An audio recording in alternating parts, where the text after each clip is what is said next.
Today's collectible spot, we're having a look at the Diamond Select Toys Star Trek Starship Legends, the U.S.S. Enterprise NCC-1701-B.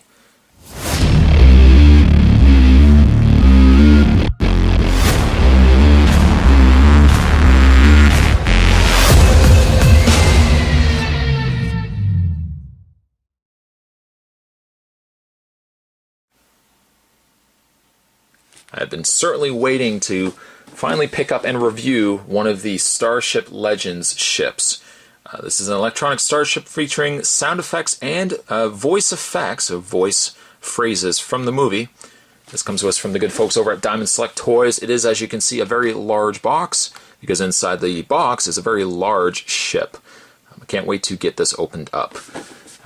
One thing that's nice too is it's an open window, so as a collector you can certainly keep this in box as well. The Try Me button featured over by the saucer section still fully activates all the lights and sound effects. On the back of the box there is an image of the U.S.S. Enterprise NCC-1701 featured from the movie Star Trek Generations, which Spot has no problem admitting the fact that I really liked Star Trek Generations. The length is 511 meters, dex 34, crew 700 to 750, and max speed is warp 9.4. The read-up says when USS Enterprise NCC-1701-A was decommissioned, the Excelsior-class Enterprise B became the third ship commissioned by Starfleet to bear the famous name. On its first official outing under the command of Captain John Harriman, the ship was badly damaged by the Nexus ribbon while rescuing Elorian refugees, resulting in the apparent death of legendary Captain James T. Kirk. In spite of this tragedy, the 1701-B and her captain led an illustrious career, earning her place in history as a worthy heir to the name Enterprise. Certainly for more, you can check out Diamond Select Toys at diamondselecttoys.com. You can also check out Star Trek at startrek.com as well. Spot's what he's going to do is take a break. I'm going to get this opened up. I can't wait to get this opened up. And when we come back, we're going to get a better look at the NCC-1701-B, the U.S.S. Enterprise. Don't go anywhere. There's definitely more to come.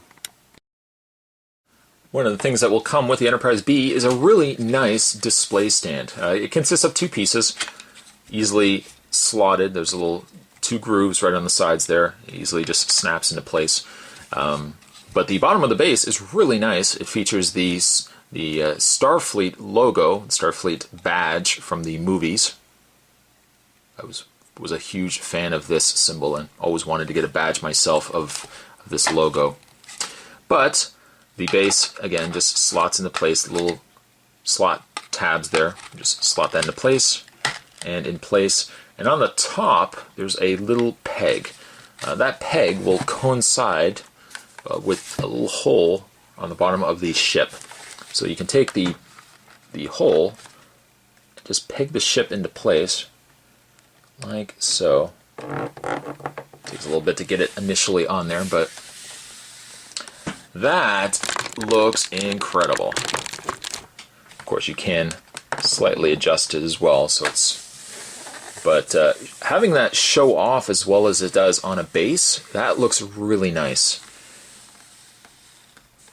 Give you just a turnaround of it on the base itself before I take it off the base. A nice effect, really, really nice, and it presents exceptionally well on a shelf, which is likely where I'm going to be putting this immediately after I shoot this review. So, taking the ship off the display base and moving the display base out of the way, let's have a look at the actual Enterprise A. Once again, it's a very large ship, certainly in scale comparison to the Enterprise A. It was a much larger ship as well. Where it differs from the previous Enterprises was that the lower, not really so much the lower compartment, but the lower end of the ship was much longer. The saucer section, by scale of the ship itself, was roughly about the same sort of shape, but the real differences between the ships was this really long, elongated bottom half. As well as much longer on the ends there as well, but exceptionally detailed.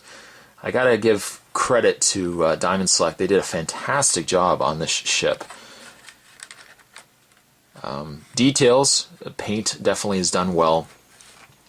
I like that it's not just one singular colored either. It looks like that it's got a couple of different layers of color aside from just the basic gray.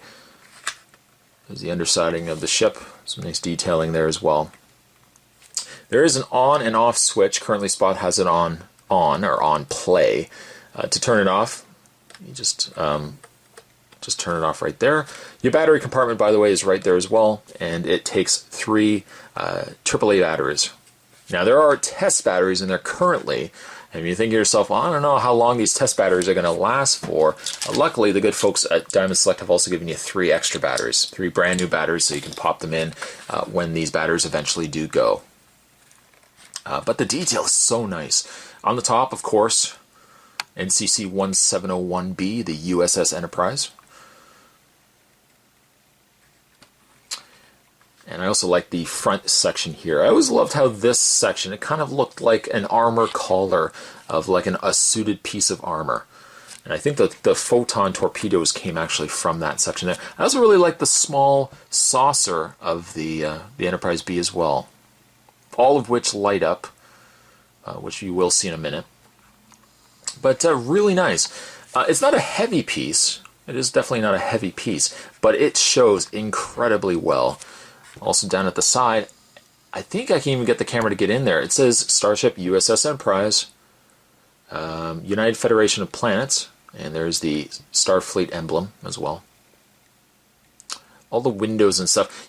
When you imagine that each of those are represented by a window, it kind of gives you a bigger perspective as to how big something like this would be. Again, over 500 meters. That's a really large ship. Anyways, to activate the features, again, you'll want to set it to play, and then to activate any of the sound effects / voice effects, you're going to press the top of the saucer. When you press it, well, we'll cycle through some of them so you can see and hear the sound effects. But press the button here. Captain Kirk, I'd be honored if you'd give the order to get underway. That's Captain Harriman there. Voiced by Alan Ruck, I believe. Well, not voiced by Alan Ruck. Alan Ruck played Captain Harriman. I remember, of course, him from Ferris Bueller's Day Off. That's always where I remember him from. But press the button again. Take us out. And again, that lights up there. That sounds like Kirk as well. And press the button again. We're picking up a distress call, Captain. Helm, lay in an intercept course and engage at maximum warp. And on the back also, if I can show you in camera here, you press the button again.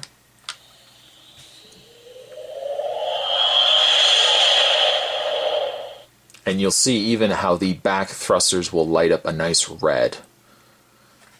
Pressing again. Risk is part of the game. You want to sit in that chair.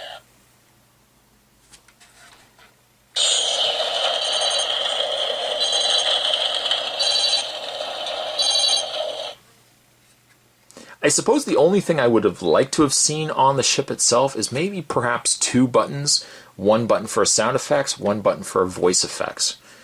But there is certainly a lot to hear on the ship itself. Activate main deflector.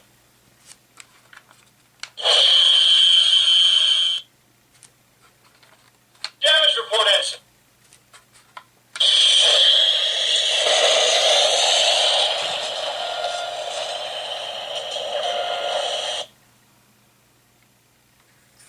Yeah, overall, I'm extremely happy to have picked this up. This is Spot's first Starship replica from Diamond Select Toys. I have seen a couple in the past. I think that they've already created the Enterprise A, the original Enterprise, both of which I would love to own. But I'm so super impressed with this. If you're definitely a Star Trek fan, likely you probably already have the ships like this. The Enterprise B, it's not necessarily my favorite of the Enterprises, but I've always been a big fan of the design. And now having it in hand and actually being able to display it on the display base too is definitely going to be something I'm going to want to show out on my collection. If you can find them and you want to be checking like specialty stores, specialty comic book stores, people usually say, well, Spot, where do you usually get stuff like this? I would say check out comic book stores. A lot of specialty stores carry ships like this. But if you can find it, I would definitely say worth picking these up. Today's collectible spot, we're having a look at the Diamond Select Toys Star Trek Legends ships, Starship Legends ships, and today we're having a look at the NCC-1701-B, the U.S.S. Enterprise. Certainly stick around. Spot's got even more collectible spots heading your way. I'll see you guys next time.